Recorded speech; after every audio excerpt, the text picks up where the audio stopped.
A young woman with a troubled background suddenly controls $1 million property in New Hampshire. How? She had found a way of tempting the old man who'd owned the farm. She bared her breasts. She exposed herself, sent photos of herself in very sensual positions, and she got a response. And that's how she ended up in her relationship with this man who eventually dies, and as a result of his death, now she has this house. Soon after, young, vulnerable men down on their luck are seen coming and going. Neighbours fear that the farm is harbouring a grim secret. Coming down the wooden path, they saw a man stumbling and bleeding from the head. It was Michael Deloge, and he just said one word: Sheila. Another young man, Kenny County, was hooked on the older woman who had taken him in. His mother appealed for him to come home. You don't want to be with a 47-year-old. There's ulterior motives there. No. And Kenny said, no, she loves me. Kenny County would become the second man killed at the hands of Sheila Labar. Detectives gather evidence until a picture of a suspect emerges. Which piece of the puzzle will reveal Sheila Labar as guilty of murder? What would be the killer's mistake?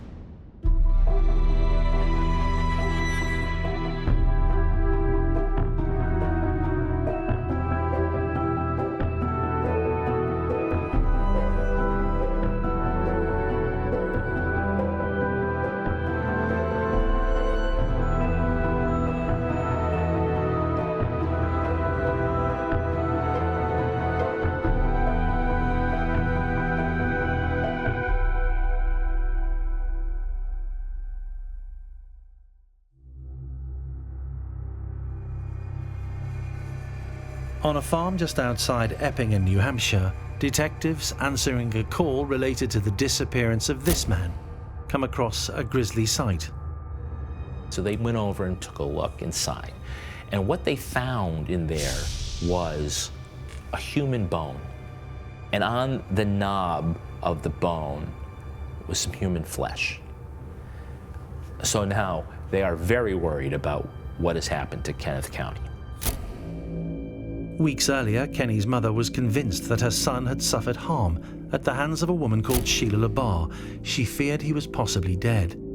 She wanted a detective, a man called Cody, to check that Sheila Labar had not killed Kenny. Detective Cody said, no, there was no reason to. And I said, is she going to kill my son? Because at that point, and that was in the very beginning, at that point, I knew something wasn't right. And he said, no, she's known to the Epping police and she would never do that. Who was Sheila Labar? What had happened to Kenny County? Why was there a human bone on a bonfire? Questions which would gradually be answered as police tried to uncover a killer's mistake. First, they had to find out about the characters in what appeared a disturbing and bizarre story. Sheila Labar had been known as Sheila Bailey during an unsettled childhood. Sheila was born in a very small town in Alabama named Fort Payne. Sheila's childhood was very troubled. Her older sister says that Sheila was the subject of sexual abuse from her father and from other men. Kenny County had a troubled childhood too. When little more than a baby, his mother noticed he was behind others in his age range. Kenny started having delayment in his academics. I brought him to the hospital. I brought him back and forth to the hospital to make sure that there was nothing wrong. At the time, he was 1.5. I noticed that he started doing some clicking noises in front of the TV. He was taking petite seizures. So I brought him to the Children's Hospital, and they did a CAT scan, and they did an MRI, and they found out that the left side of the brain never grew.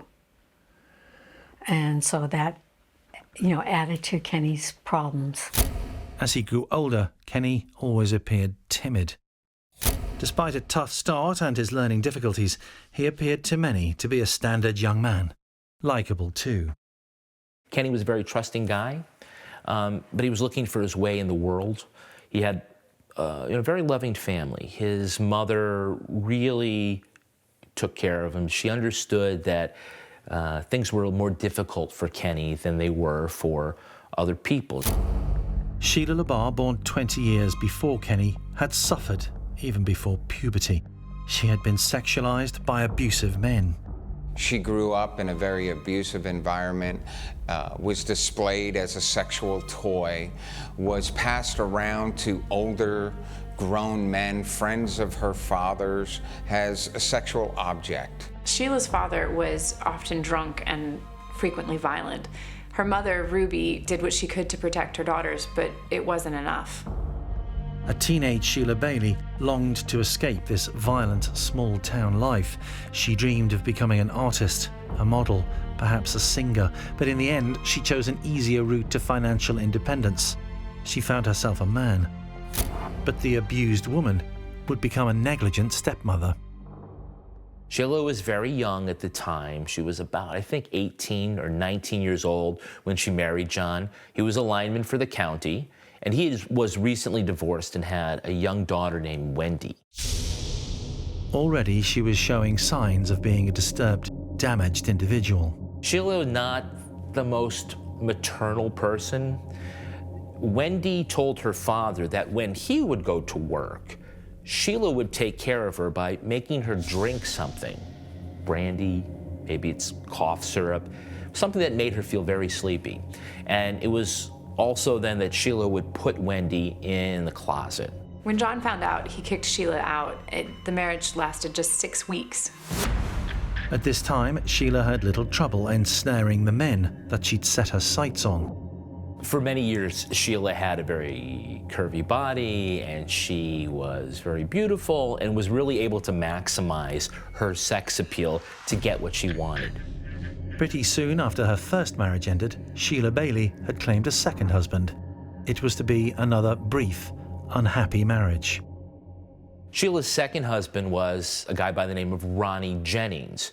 He worked at a restaurant in town, and Sheila fell hard for him. She basically wants to be loved. She wants to have a normal life. She thinks that Ronnie can provide that. Sheila becomes Sheila Bailey Jennings. Friends of the happy couple might have thought that the stage was set for a long, happy marriage. Perhaps the bride could at last leave behind her traumatic childhood and her short-lived first marriage, settle down for good. It wasn't to be. The union between Sheila and Ronnie was soon to disintegrate, giving way to violence and infidelity. Trauma in early life can have an impact later on, and it seems like Sheila was starting to abuse the people around her in the same ways that she had been abused herself. She takes out her frustrations on Ronnie. She's abusive to him. And he decides that he doesn't want to be in the relationship anymore. She took pills, sped off, and got into a pretty bad car accident. It looked like she was trying to kill herself.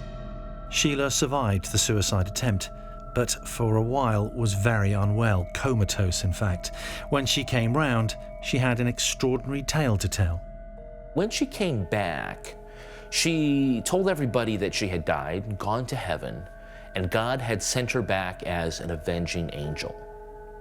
And this was the persona that she carried with her throughout the rest of her life, and it sort of became the basis of her rationalization to kill. Sheila told anyone who would listen that she was indeed an avenging angel sent by God to kill pedophiles, and that she saw herself as a protector of children. Was this truly what Sheila believed, or simply an excuse to commit unspeakable acts of violence against every man who had the misfortune to cross her path? One day, a jury would be asked that very question as they considered, had she killed Kenny County?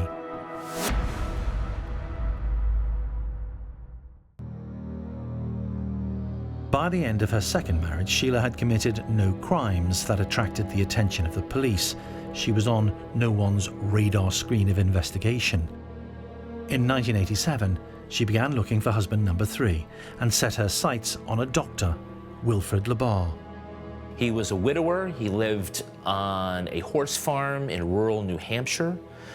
And Sheila found a Lonely Hearts ad in a newspaper that Dr. Labar had set up.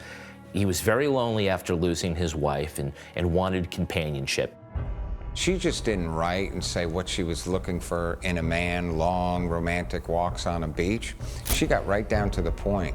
She bared her breasts. She exposed herself, sent photos of herself in very sensual positions. Well, he fell pretty hard for her. Sheila immediately got on a plane and began dating Wilfrid Labar. And she insinuated herself into his life almost immediately. Sheila moved in with Wilfrid to become the mistress of a 100-acre horse farm in idyllic rural New Hampshire. It was the stuff of dreams, a far cry from the poverty and squalor of her Alabama childhood. Sheila was now engaged in a relationship with somebody that could very well at least be the age of her father. And as a result, she was able, and she's this beautiful woman at the time, and she's able to manipulate and control because the older man is looking at Sheila, this is one of life's bonuses. How could somebody like himself get this beautiful young woman at the time? And so she used that. That was Sheila's web. She was able to suck him in and eventually use that to her advantage. She moved to the farm. She started to take over his chiropractic business. She became the office manager and basically ran off all of the other employees that were, who could see through her. She separated Dr. Labar from his grown kids. The couple never married, but Sheila took his surname. She became Sheila Labar. She's known around town as something completely different. Sheila is a beautiful woman. She immediately gets attention in town for wearing tight clothes. In fact, people around town gave her a nickname. They called her Sheila the Peeler. They were always hoping that she would maybe flash a little this or show a little bit of that. And she got that reputation because, well, she had no problem coming to the door for delivery men wearing almost nothing. In the quiet farming community of Epping, Sheila Labar became notorious. Everybody in town knows that Sheila Labar is an unusual figure and that she is both treacherous and she is seductive. Even the local police department, who over the following years would have many encounters with Sheila Labar, came to be wary of her provocative behavior. When they would go to call, she would often be in very scantily dressed clothes and sometimes just drop it and bare it all to them, with everything showing. And so officers knew when you get a call at Sheila the Peeler's house, you call for backup. Make sure somebody is there. People at first might have worried that she was a troubled woman who needed help, not censure and gossip, but Sheila Labar appeared to be a woman who was very much in control. The sexual relationship between Sheila and Wilfrid was short-lived. Within a year, she effectively had ownership of her lover's property and his business. When Sheila sucks him in through this relationship, she convinces him to give her power of attorney, to sign over property, and he does, because he doesn't want to lose her. He perhaps maybe doesn't feel worthy to have somebody at the time as beautiful as Sheila, but she's able to use what she believes is her beauty and charm to convince him to basically sign over everything.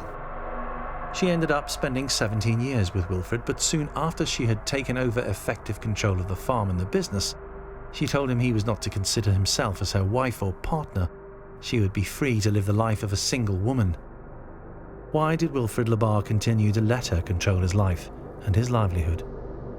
One of the questions that's hardest to answer is, why did Dr. Labar stay with Sheila? Why did he keep her in his life when it seems like it would be so easy to just push her away?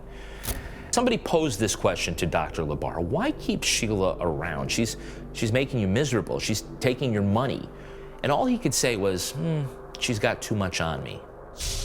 She ran his chiropractic business with a heavy hand, bullying patients into paying, scaring off employees that she didn't see eye to eye with. She also abused the doctor physically. A lieutenant with Epping Police would later testify that he'd been called to the farm many times over the years that Sheila lived there. On one occasion, he was responding to a call about a domestic disturbance and arrived to find Bill with deep scratches all over his face and neck. Basically, she worked to isolate Dr. Labar and to take over his life and his property. What hold did Sheila Labar have over the men that she abused? How did she make them stay with her, stop them lashing out at her in retaliation, or even pressing charges against her?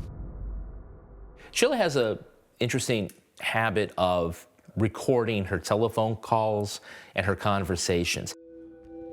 Something Kenny County's mother was to discover years later when Sheila played her recordings of conversations that she'd had with Kenny. And it was very, very graphic.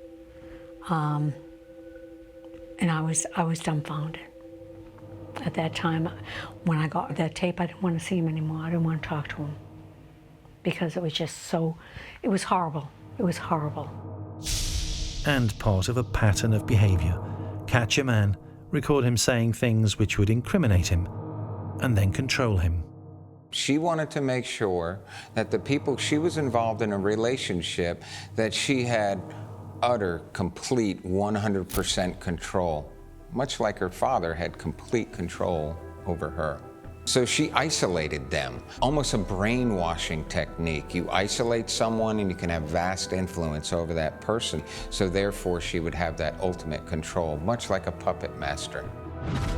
And all of this kept quiet down on the farm, her own world, one kept free from prying eyes.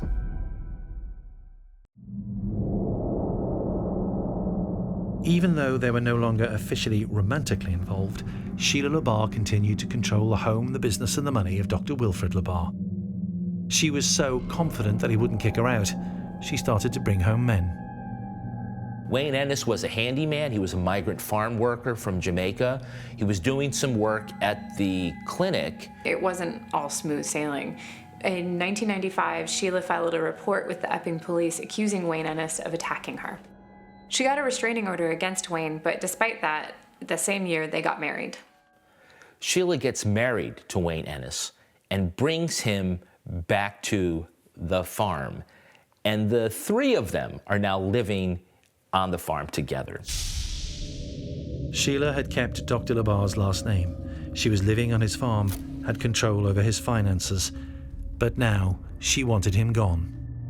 Wayne is very troubled one day when Sheila approaches him and says, we need to get rid of Dr. Labar. If he's gone, we will inherit this property. More specifically, Sheila will inherit this property. That's because Sheila has wrestled power of attorney from Dr. Labar. So she stands to inherit anything if something befalls the doctor.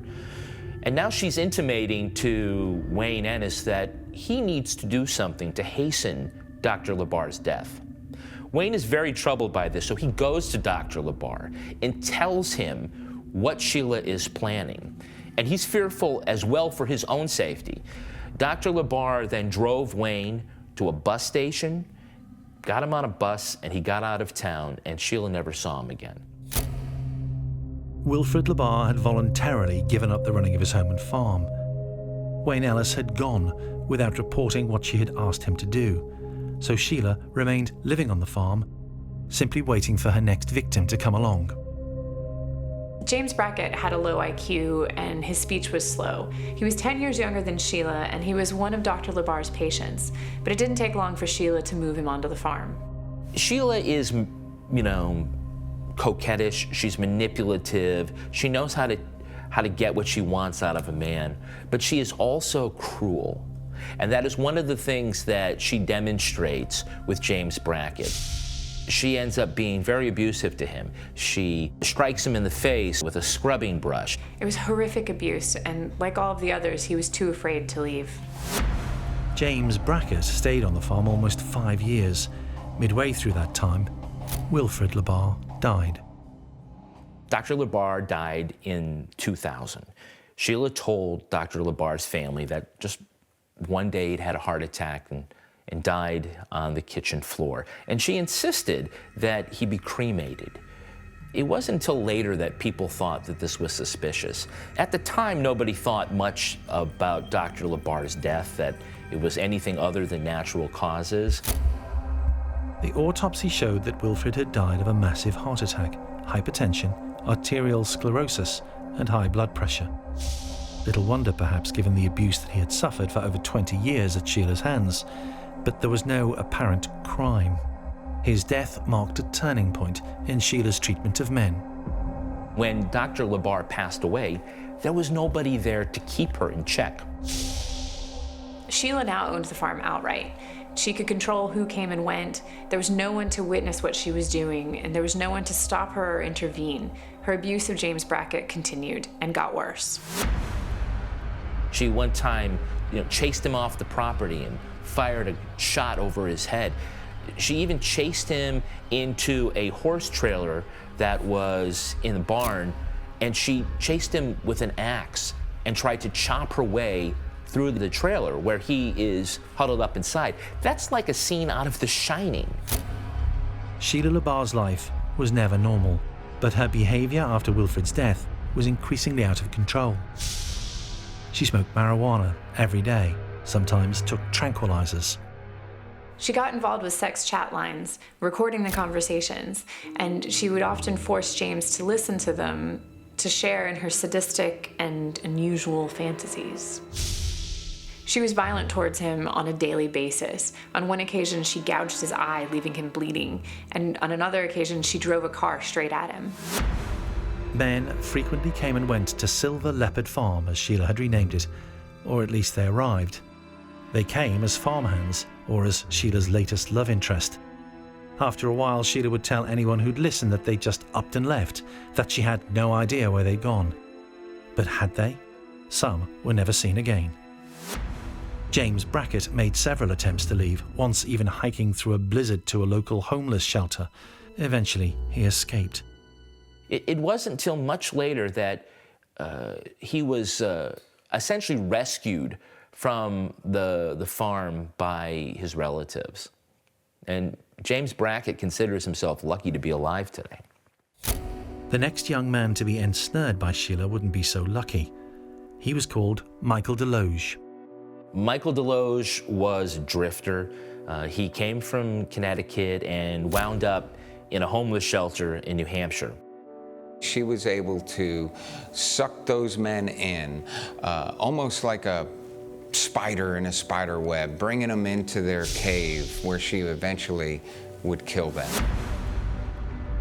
Michael was estranged from his ex-wife and young child. He had substance abuse problems, he was unemployed, he was desperate, alone, and vulnerable. The prospect of staying in a homeless shelter or going with this woman to a farm where he could get a nice warm bed and a steady job and sex, well, that's a very easy decision to make. Less than a year later, Michael disappeared. What had happened to him? His parents had become worried. What little contact they'd had dwindled to almost nothing. They were right to worry. There were fears for Michael's safety and rumors of violence. On one occasion, she attacked him and almost severed his ear. The neighbors describe an incident in the winter where, coming down the wooden path from the horse farm, they saw a man stumbling and bleeding from the head. It was Michael Deloge, and he just walked right past a neighbor and said one word: Sheila. Terrified for his safety, Michael's mum, Donna, pleaded with her son to leave. Sheila was furious. What she did next would shed some light on a mystery. How she'd been able to keep beaten and abused men like Michael under her thumb for so long. Sheila then sent Donna a video in which Michael accused Donna of allowing him to be sexually abused as a child. But in the video, his face is scratched and bruised. Sheila has isolated Michael from his family, therefore he wouldn't be missed. Not only is she isolating him from his family, but she's also poisoning the relationship and getting into his head until he believes it. He actually believes that he is a child molester because she has told him that so many times. None of this was true. The men she had snared had not committed crimes, but making incriminating recordings had become part of Sheila's MO, the way she kept her victims compliant.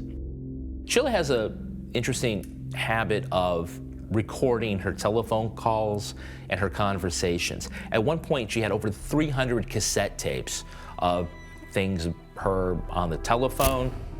Was this what Wilfred Labar had meant all those years ago when he told a friend, "She has too much on me"? Either way, Wilfred had died of apparently natural causes. Another man had run as fast as he could away from the farm.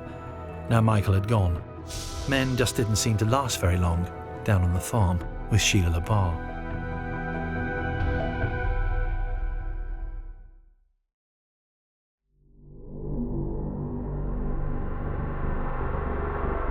In 2005, Sheila Labar was alone again. She didn't like that, so she started looking for a new, younger man. She was using telephone dating services where you would leave a message in somebody's voicemail box. And Sheila had a habit of screening the calls. And if the man sounded confident, if he sounded like he really had it all together, she would delete those messages. If the guy sounded meek, if he sounded like he might not be of high intelligence, if he sounded like he was somebody that she could manipulate, she kept those messages and contacted those guys. Guys like Kenneth County. Kenneth was a young man looking for love, acceptance, independence. It was this longing that drew him to Sheila Labar, and within just a month of that first meeting, led him to his brutal death at the age of 24. His journey began with a need to be independent.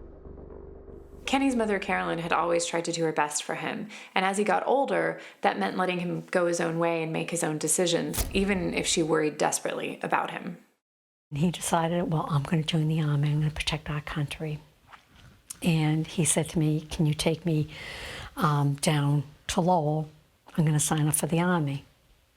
And I couldn't believe he was going to do this. And I said, no, honey, you don't want to do this. And he said, no, Ma, I'm going to. Kenny enlisted, and Carolyn prayed that at long last something would go right for her son. For a while, it seemed like his luck had changed. I went up to a soldier, and I tapped him, and I said, do you know Kenneth County? I said, I'm looking for Kenneth County, I'm his mother. And he looked at me, he said, Ma, it's me. I didn't even recognize him. He had muscle, he was handsome, and he stood proud, and he did everything that a soldier did. I could see the life in his eyes. But it wasn't to be. Kenny didn't graduate. It was to be the beginning of the end for his short, troubled life.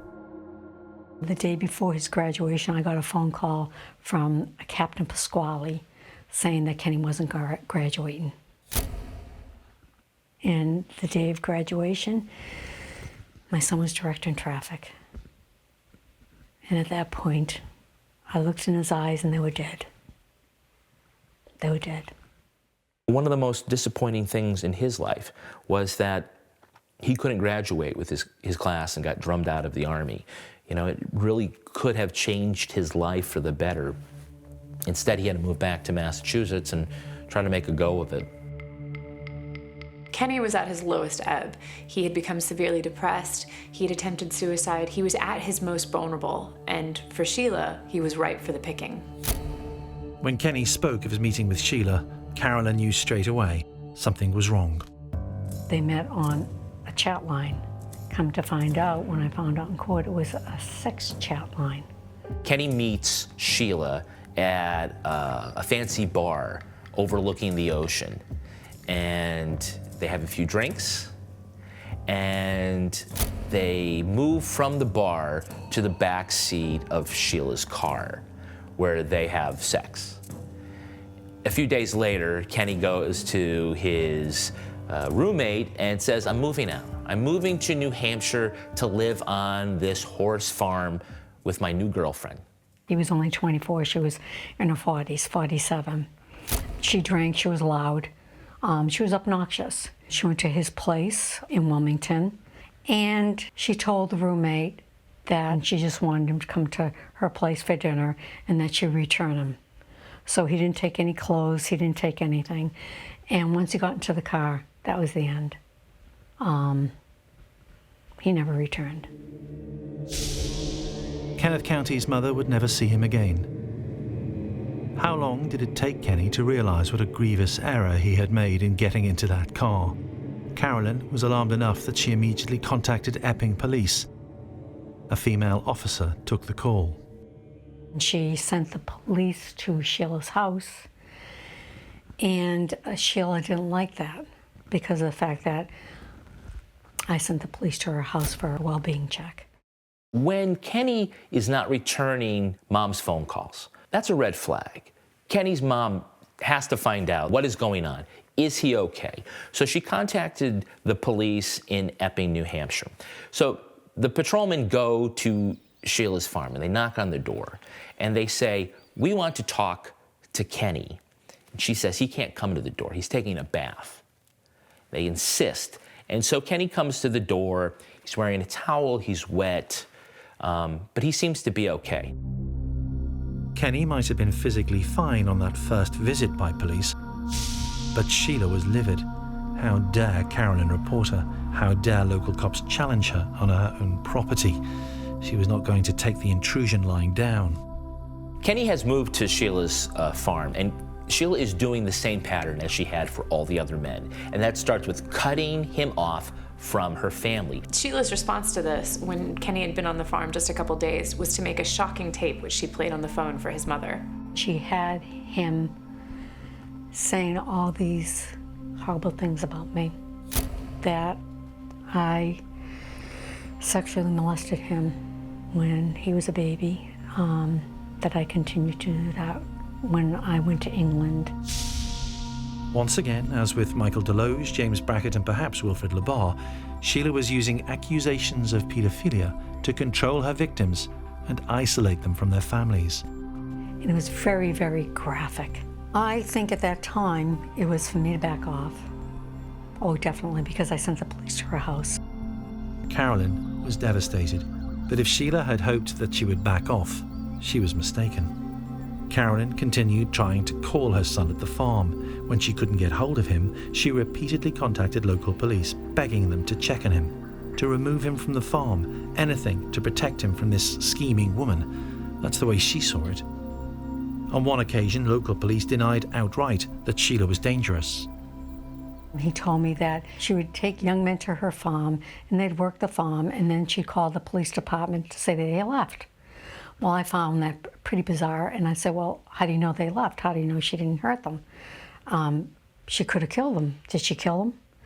And they started laughing. He said, no, that's not Sheila's MO.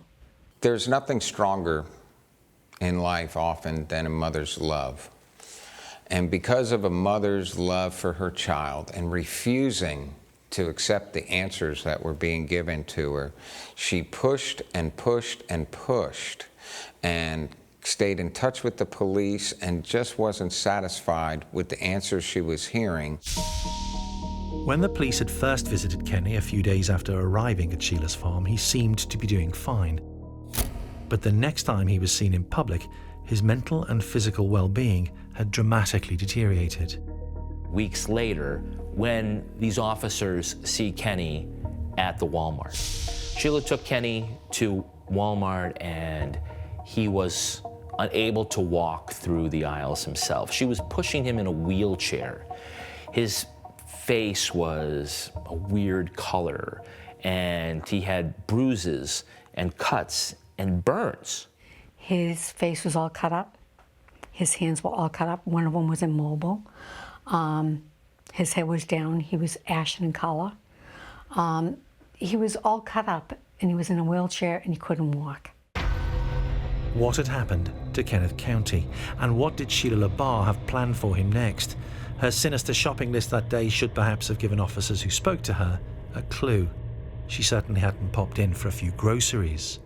Sheila was there shopping with Kenny, and the thing that she was buying were diesel fuel cans. And she made Kenny hold these fuel cans as she shopped. They escorted her, and they're laughing. And she told, when they asked Kenny if he was all right, his head was hanging, he was drooling, and she told him to shut the F up. At that point, the police should have taken him. They didn't. They watched her take him to the car and lift him from the wheelchair into the car. When Epping police told Carolyn about the sighting of Kenny, she was beside herself with fear. Once again, she pleaded with them to do something to save her son.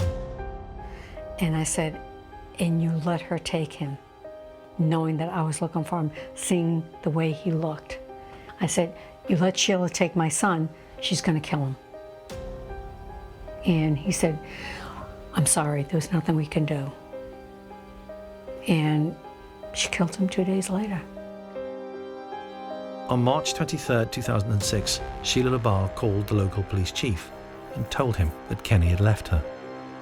Over the phone, she played cops an audio recording of Kenny confessing to a long list of truly disturbing crimes.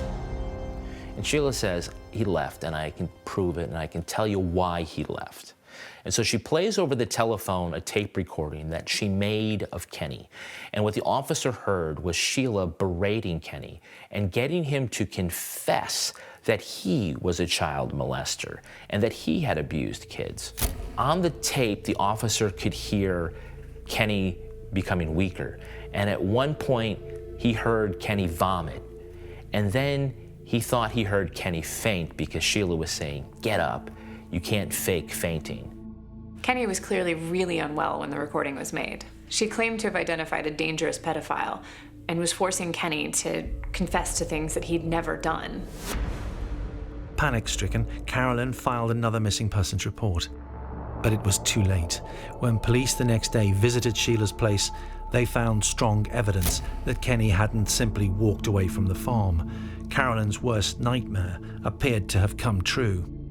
The detectives go back to the property and they see a fire, and it's personal items being burned, it's clothing, it's other items, but one thing that stands out to them is they believe that they see bones.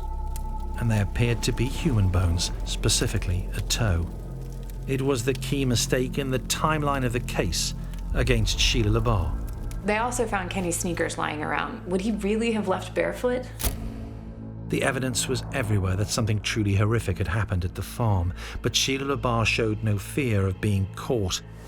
She'd made no attempt to hide what she was doing. She berated police for daring to trespass on her land, brazenly joked about the horrifying finds that they'd made. When asked what was burning in the barrels, she said it could be a rabbit or it could be a pedophile.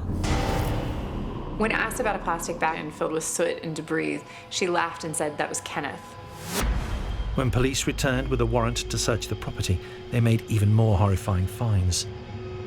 There was no doubt multiple acts of extreme violence had been committed.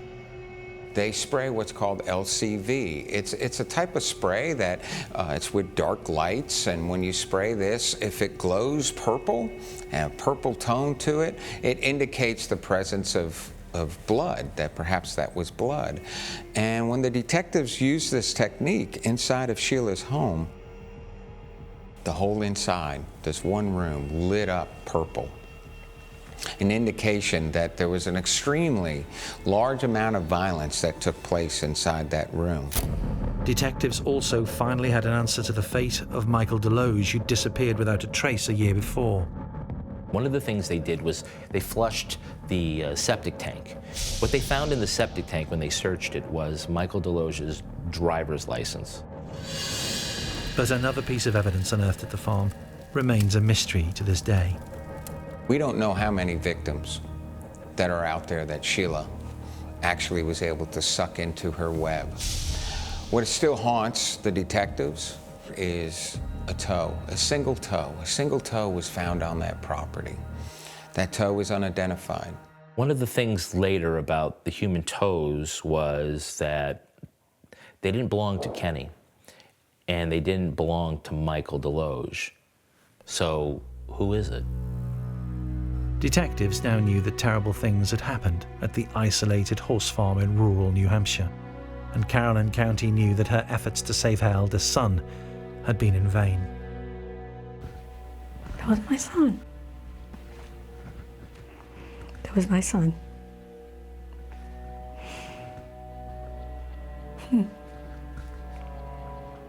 Could have been stopped. Finally, one mistake having been uncovered and other evidence now plentiful, a warrant was issued for Sheila Labar's arrest. But still, she thought she was above the law. From under the noses of local police, she went on the run. Sheila took $85,000 with her and hitched a ride with a man called Steve Martello.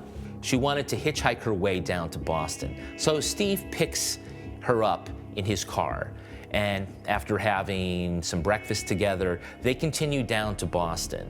And she gets a hotel room with him, and the two of them have sex, and then he leaves. And it isn't until he sees the news that Sheila is a wanted woman that he realizes who he had picked up. She seduced him, and he let her hole up in his apartment for a couple days. He realizes who he has led into his home, and he calls the police and essentially sets up her capture. Sheila Labar was behind bars at last. When the case went to trial, Sheila finally admitted killing Kenneth County and Michael Deloge, but asked for clemency on the grounds of insanity. She changed her story several times about how her victims had died. She kept going back again and again to that same story that she was an avenging angel sent to kill pedophiles, and that all of the men in her life were child molesters. The jury rejected Sheila's plea. There was too much evidence of calculation, control, manipulation, not only of her victims, but of everybody that she came into contact with. And the burden is on the defense, in this case Sheila, that they didn't know what they did was wrong.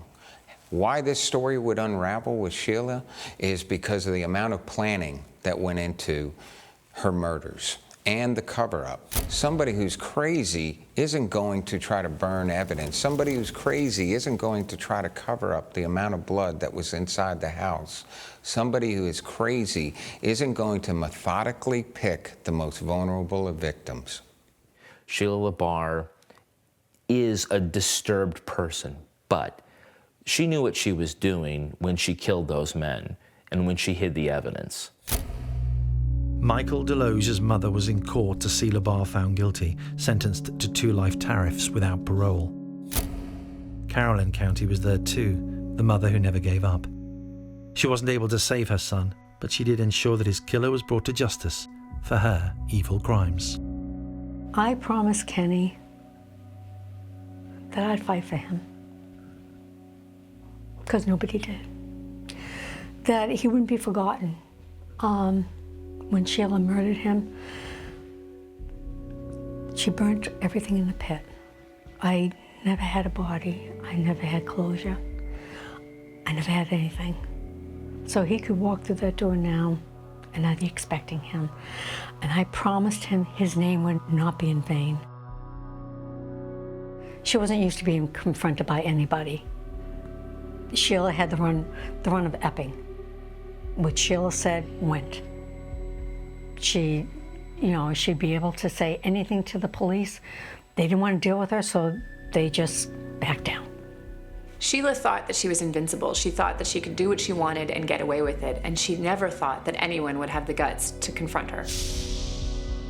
Sheila Labar was so brash that she didn't cover her tracks, as she left a human bone sticking out of a burning barrel in her yard. It gave the police the opportunity they'd been waiting for to finally investigate her crimes. That was the mistake made by a killer, Sheila Labar.